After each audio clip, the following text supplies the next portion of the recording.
नमस्ते।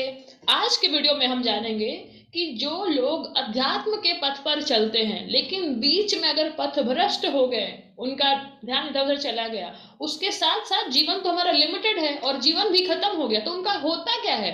क्या उनकी साधना बर्बाद हो जाती है? क्या सब जीरो से स्टार्ट होता है? क्या सब वेस्ट हो गया? Let's understand in this video today. इस वीडियो में हम जानेंगे। उसके पहले चैनल को जल्दी से सब्सक्राइब कर दीजिए। एवरी सिंगल डे गीता का वीडियो शेयर हो रहा है। I hope you are practicing it every single day. Let's begin. तो यहाँ पर एक बहुत ही ब्यूटीफुल क्वेश्चन जो हम सबके भीतर है, वही क्वेश्चन अर्जुन भी पूछते हैं भगवान श्री कृष्ण से। वो कहते हैं, अर्जुन उवाच अयाति श्रद्धयोपेते योगाच लित मानसः अप्राप्य योग संसिद्धिम काम गतिम कृष्ण गच्छति। अर्जुन ने कहा, हे कृष्ण, योग में असफल उस योगी का भाग्य क्या होता है जो श्रद्धा के साथ इस पथ पर चलना प्रारंभ तो करता है, किंतु जो अस्थिर मन के कारण भरपूर प्रयत्न नहीं करता और इस जीवन में योग के लक्ष्य तक पहुंचने में असमर्थ रहता है।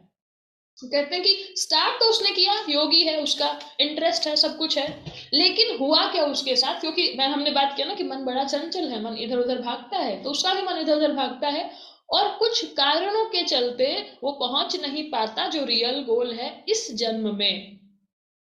जन्म खत्म हो गया लेकिन पहुंच नहीं पाया क्योंकि उसकी इंटेंसिटी बहुत ज्यादा तीक्ष्ण नहीं थी। तो क्या होता है उसके साथ? ये हम सबका भी क्वेश्चन है। सो लेट्स अंडरस्टैंड भगवान श्री कृष्ण क्या आंसर करते हैं। वो कहते हैं, श्री भगवान वाच पार्थ नैवेह नामुत्र विनाशस्तस्य विद्यते न हि कल्याण कृत चिंद दुर्गतिम तात गच्छति।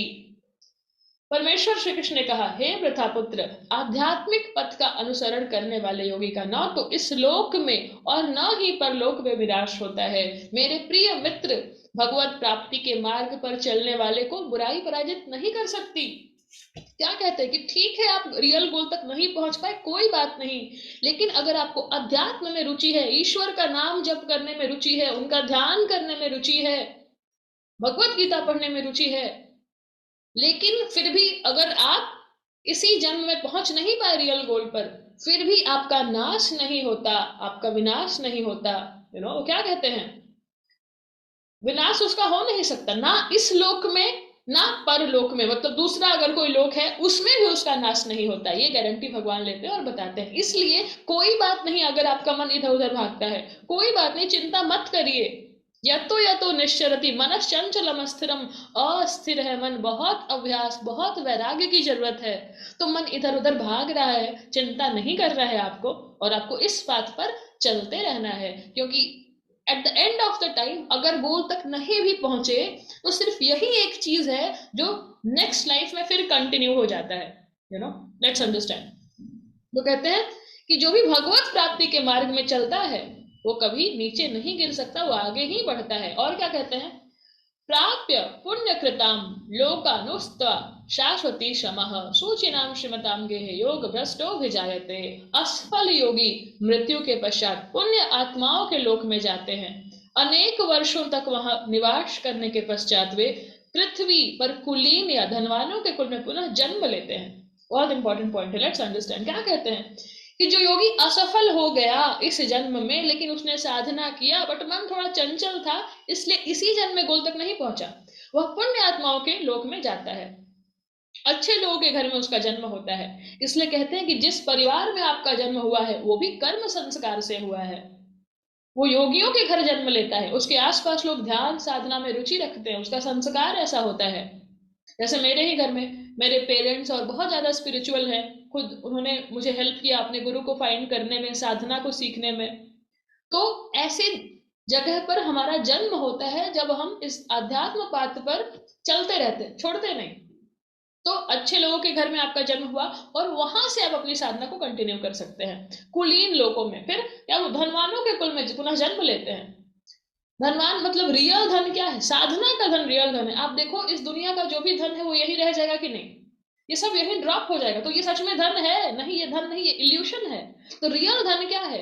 जिसके घर बहुत ज्यादा धन है, मतलब साधना जिसके ज्यादा घर में होती है, जिसके पूर्वजों ने भी बहुत ज्यादा साधना कर रखी है, यू नो और जिसके पेरेंट्स और उसके आसपास के लोग बहुत ज्यादा साधना, मन में ईश्वर में लगाना और जो रियल गोल है उस पर काम करने करने में रुचि रखते हैं, ऐसे लोगों के जन्म होते हैं इन पावरफुल लोगों में, धनवानों में, साधना करने वालों में। तो यहां से फिर इनका रास्ता इजी हो जाता है। इसलिए कहते हैं तत्रम तम बुद्धि संयोगम लभते पौर्वदेहिकम यतते च ततो भूय संसिद्ध कुरुनंदन। हे गुरुवंशी, ऐसा जन्म लेकर वे पिछले जन्म के ज्ञान को पुनः जागृत करते हैं और योग में पूर्णता के लिए और अधिक कड़ा परिश्रम करते हैं। क्या उन्होंने बोला कि ऐसा जन्म लेकर वो क्या करते हैं?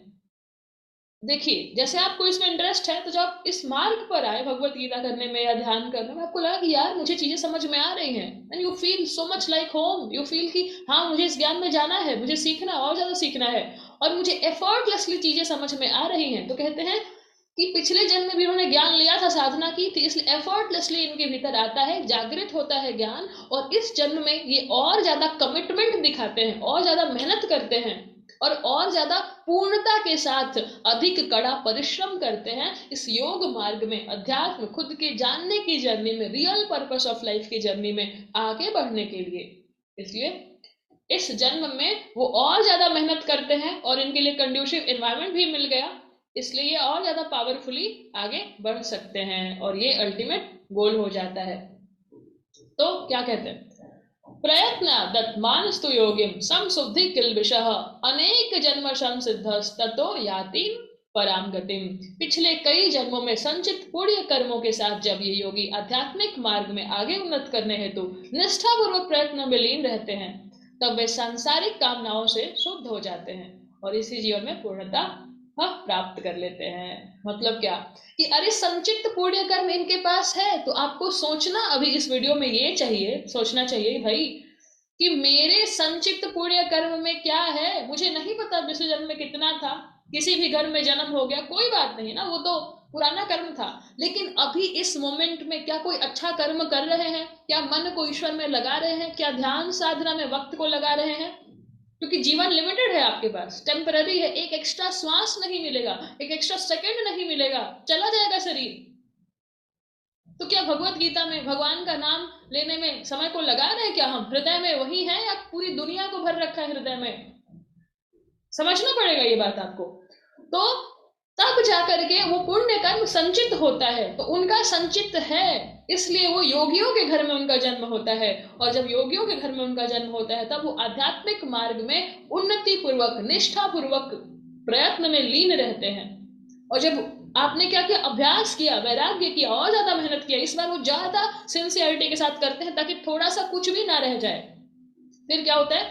तब वे सांसारिक कामनाओं से सूझ जाते हैं। मतलब छोटी छोटी चीजें, जो ये मुझे चाहिए, इधर मन लग गया, उसमें मन लग गया, जो जितना टेम्पररी है उसमें मन लग रहा था, बट अभ्यास और वैराग्य किया उन्होंने, साधना की पावरफुली, योगियों की संगति मिली, गुरु मिले जीवन में, तो शुद्ध हो जाता है मन।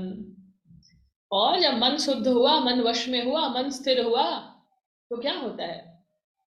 फिर मुक्ति प्राप्त हो जाती है। इस तरीके से कोई बात नहीं अगर आप आधे रास्ते में हो गए, लेकिन आपको मुक्ति फिर भी मिलेगी और आपको अच्छा परिवार भी मिलेगा। इसलिए नेक्स्ट सेशन में हम जानेंगे हमारा अगला जन्म कैसे निर्धारित होता है।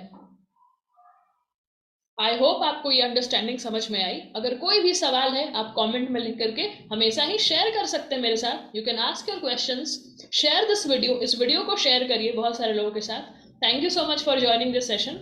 और साधना, ध्यान में बहुत ज़्यादा कमिटमेंट के साथ लगे रहिए। मेरे बहुत सारे अलग अलग कोर्सेज हैं मेडिटेशन के ऊपर, स्पेसिफिकली एलेबोरेटेड भगवत गीता का भी सेशन है, उसको ज्वाइन करना है, मैं लिंक शेयर कर रही हूँ, उस पर भी आप ज्वाइन करिए, and you can be the part of my Yogi Mind community. Thank you so much. Lots of love and blessings.